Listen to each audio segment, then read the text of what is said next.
equipo de trabajo me dijo, Rafael, hagamos un webinar muy sencillo, muy aterrizado, para saber cómo acceder a créditos en tiempos del COVID.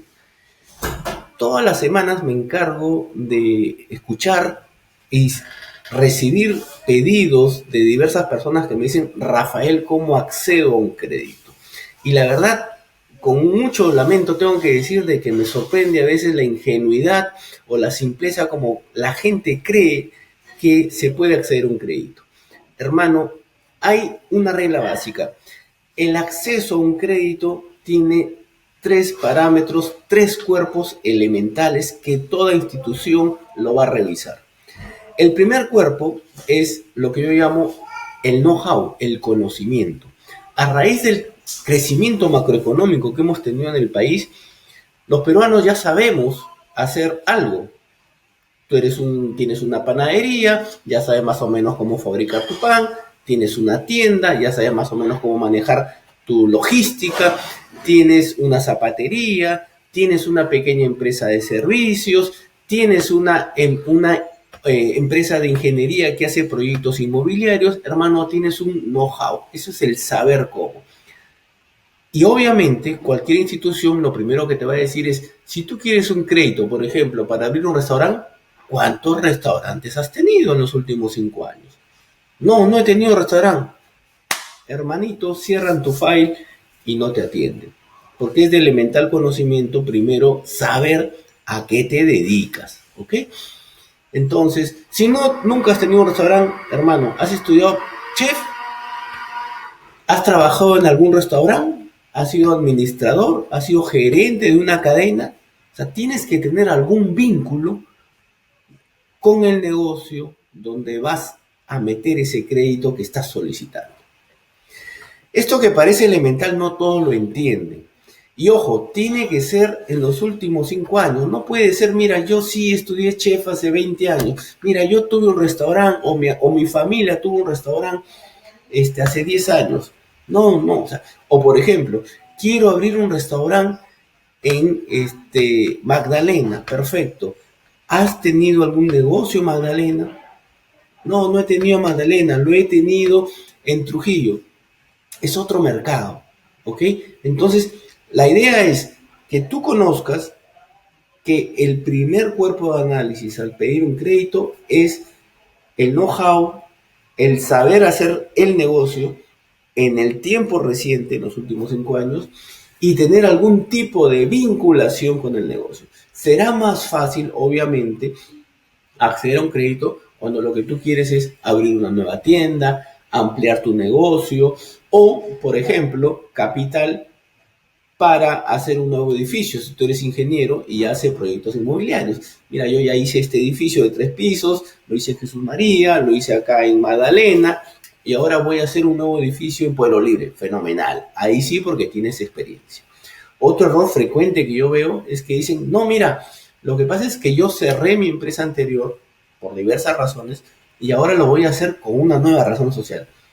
Eso también es un error porque prácticamente no tiene vida propia en el negocio esta nueva empresa.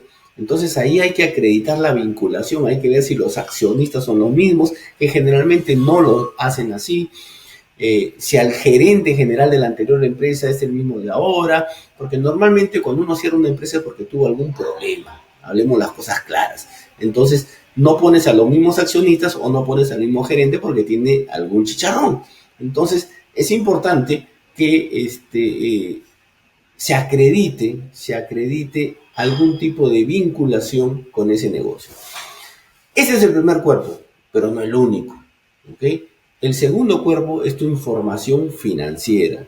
Lo que dicen los gurús, tu libreta de notas financieras. Y la única libreta de notas financieras que existe son tus estados financieros y o tu PDT de impuesto a la renta anual. Necesitas por lo menos tener los dos últimos. En este caso, si hoy estamos en abril del 2020, tendría que ser tu PDT 2018 y tu PDT 2019, porque todavía el 2017 y 2018, porque todavía el del 2019 todavía no se ha presentado y hay una extensión ahora de la SUNAT hasta fines de mayo-junio, ¿ok? Es muy importante que tengas esos estados financieros. ¿Qué se van a fijar en esos estados financieros?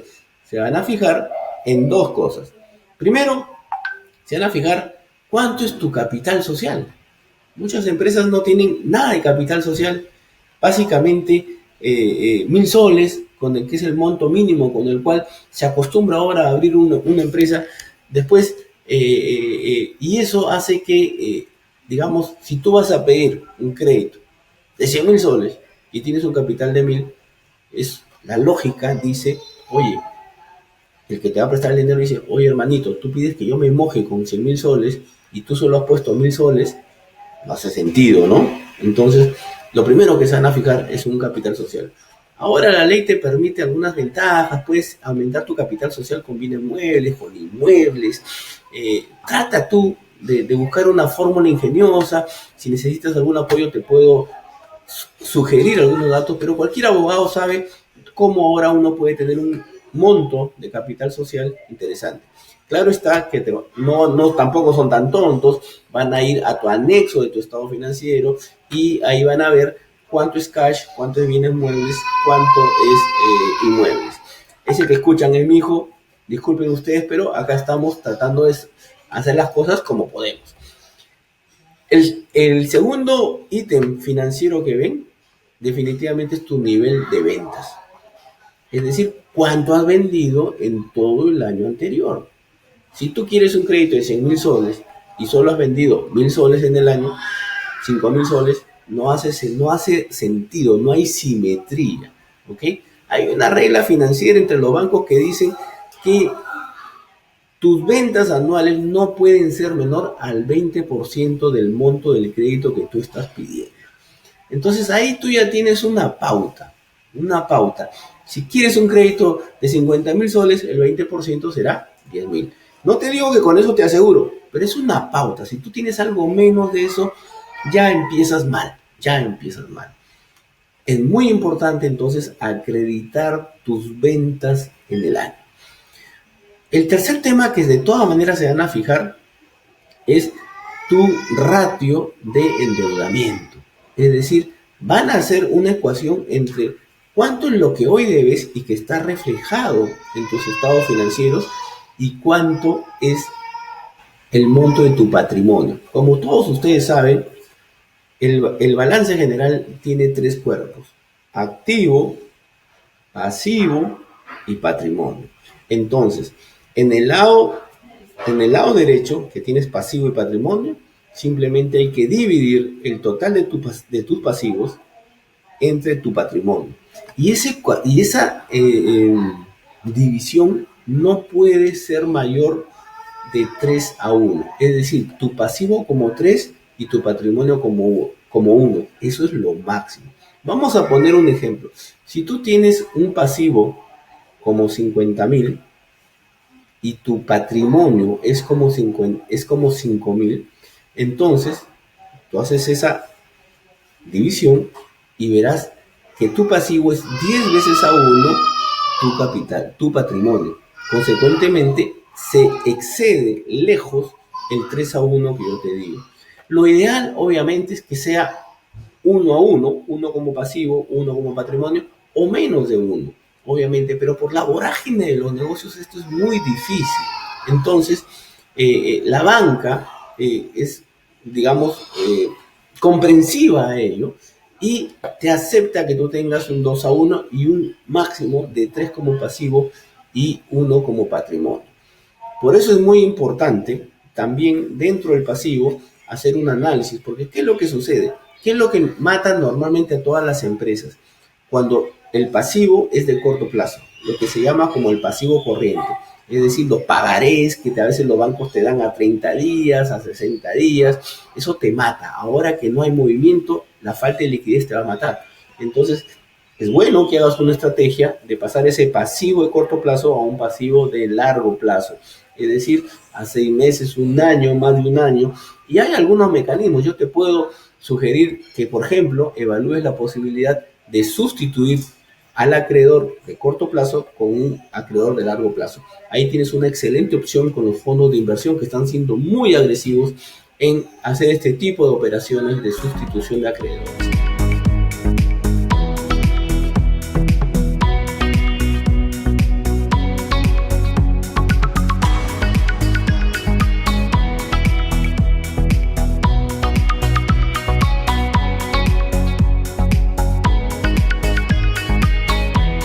Entonces, es importante que tú sepas que el ratio de endeudamiento lo van a revisar. Entonces, ya mencioné tres cosas. Primero, el monto de tu capital social. El monto de tu capital social no puede ser menor al 20% del monto del crédito que tú vas a pedir. Ese capital social, ya te he dicho, consúltalo con tu abogado, con tu contador, puede ser dinero, bienes muebles o inmuebles. Pero la banca va a preferir que sea dinero, obviamente, porque es tu sangre. Es decir, cuánto riesgo estás poniendo en tu empresa. No pretendas que el banco ponga el crédito y sea el único que arriesgue. Es de sentido común eso. El segundo ratio te dije tu nivel de ventas, ¿no? Es decir, cuánto has vendido en el año anterior. Y de todas maneras, ahí van a revisar tu PDT de impuesto a la renta de los 2 últimos años. Ahí es trascendente también que el monto de tus ventas anuales no sean menores al 20% del monto del crédito. Entonces, tienes tú que tener ese cálculo fino de saber para no patinar. Y te decía que el tercer ratio es el ratio de endeudamiento, tu pasivo versus tu patrimonio. Y que este no puede ser más de 3:1, más de 3:1. ¿Ok? Y el cuarto y último ratio es el famoso ratio de rentabilidad. Se supone que tú eres empresario, se supone que tú haces un negocio para hacerlo bien, ¿no? No para perder plata. Entonces, el ratio de rentabilidad uno lo saca en el segundo estado financiero más importante que existe en las empresas, porque por un lado hemos visto el balance general, activo, pasivo, patrimonio, y por otro lado existe el otro estado financiero que siempre la banca lo va a revisar, que es el famoso estado de resultados, ¿ok? O también conocido como estado de pérdidas y ganancias, donde en la primera línea superior, porque el estado de resultados se mira en forma vertical, de arriba a abajo. En cambio, el balance general se mira de forma horizontal, de izquierda a derecha, ¿ok? Entonces, en el estado de resultados o de pérdidas y ganancias, en la primera línea están tus ventas anuales, ¿ok? A esas ventas anuales le descuentas tu costo operativo y tienes tu utilidad bruta, luego los gastos financieros, etcétera, etcétera. Y al final, en la última línea es tu utilidad, ¿ok? La penúltima línea será utilidad antes de impuestos. Le descuentan los impuestos y viene tu utilidad. Entonces, si tú haces una división entre tu primera línea, monto de ventas, y tu rentabilidad, va a salir un porcentaje. Es decir, vamos a poner un ejemplo. Si tú has tenido ventas anuales por 10,000 y una utilidad de 500, ¿ok?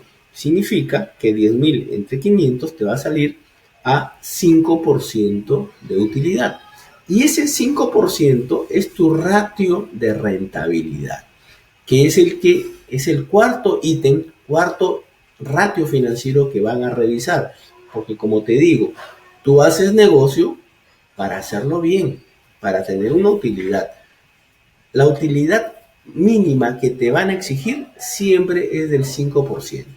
Yo ya sé, y eso es bueno saberlo, que cada sector de negocio, cada sector de la economía tiene un ratio distinto. Por ejemplo, en servicios se exige que ese ratio no sea menor a un 8%, algunos 12%. En el sector gastronomía también no puede ser menor a 8%. En el sector construcción no puede ser menor al 5%, ¿no? En el sector retail no puede ser menor al 3%. Entonces, cada sector, la banca ya tiene mapeado, ¿no? En algunas plantillas, cuánto es lo mínimo que tiene que ser la rentabilidad en tu negocio. Porque si no tienes esa rentabilidad, estás a pierde. Entonces, ¿por qué te daría un crédito? ¿Por qué necesitas un crédito? Más bien para tapar huecos. Entonces, es importante que tú entiendas que la rentabilidad en tu negocio la van a revisar.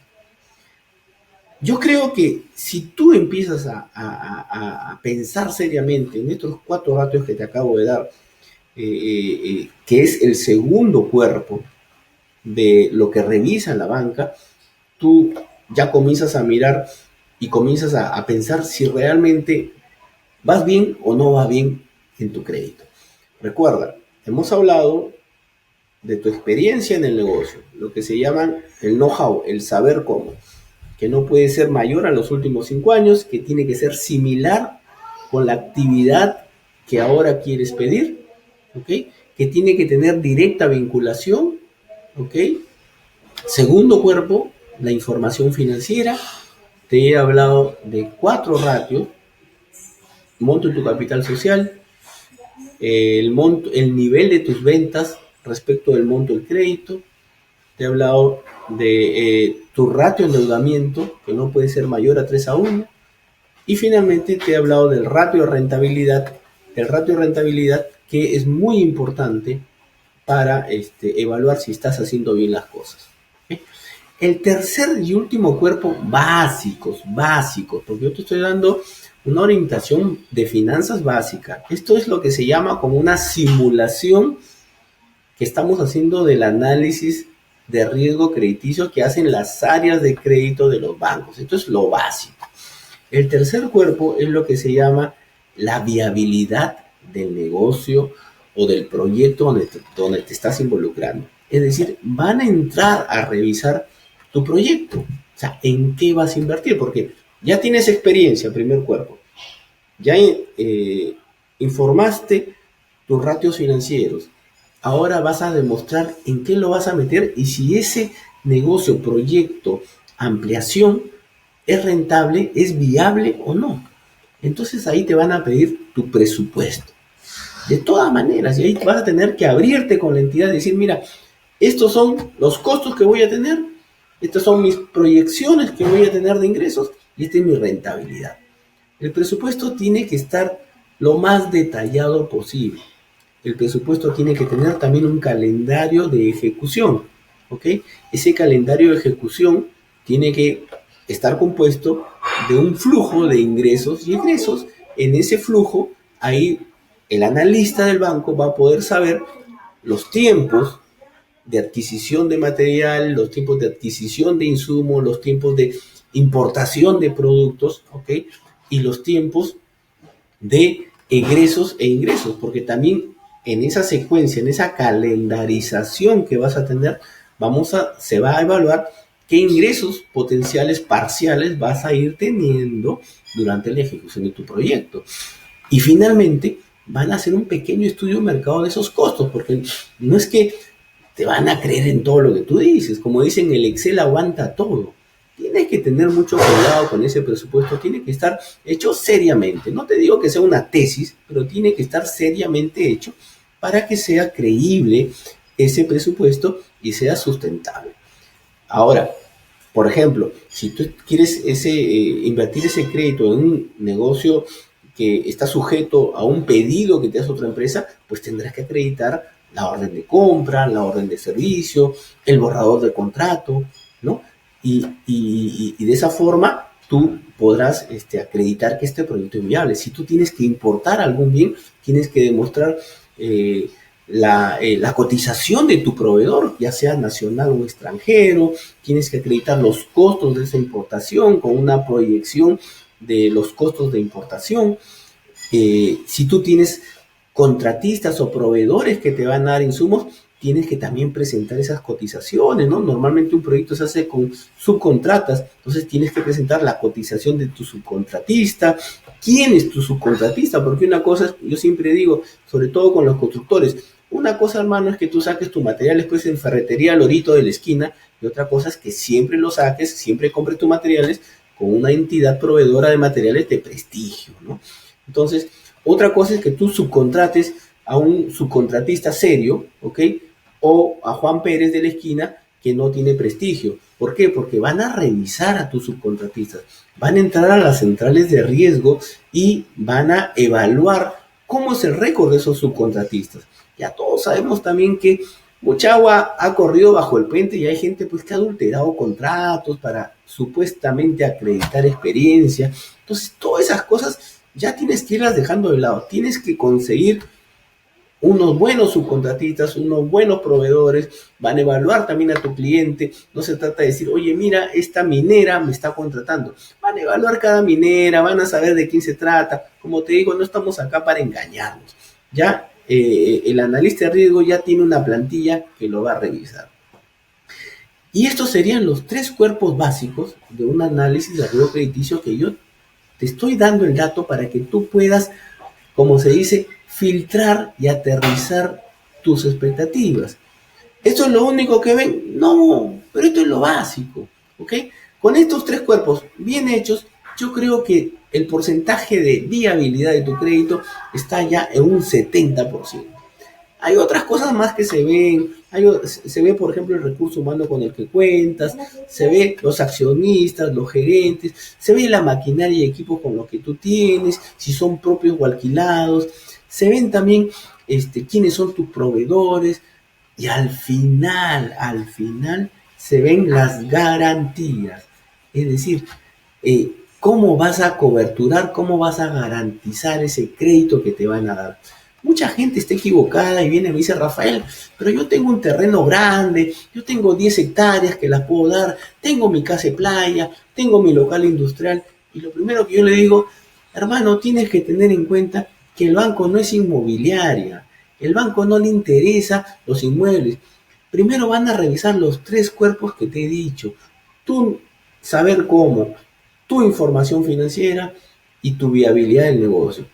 Y otras cosas más. Y al final, las garantías. Las garantías sirven como un mejorador del análisis de riesgo crediticio. Es decir, si todo lo anterior no me satisface, no me llena totalmente, oye, la garantía, caramba, me dejará más o menos tranquilo que si tú no haces las cosas bien, pues por lo menos yo tengo algo. O sea, no se trata de tener un Ferrari en la esquina para poder decir, hermanito, dame mi crédito, dónde cobro, en qué cuenta me abonas. No, las garantías son subsidiarias al análisis de riesgo crediticio.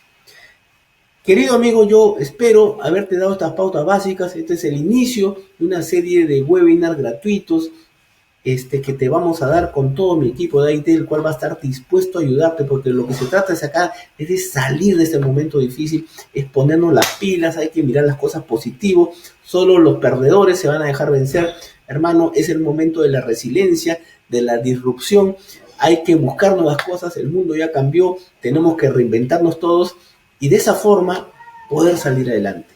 Realmente espero que este tipo de webinars te ayuden y basta con que tú, si tú tienes alguna consulta aún adicional, basta que tú lo digas acá por correo o en el botón que abajo se indican. Siéntete en la confianza de vida de poder hacer las preguntas que tú quieras. Estamos para ayudarnos y para ayudarte. Espero que este webinar gratuito realmente te sirva y como ya te dije, todo el equipo de IT está a tu servicio. Que te vaya bien.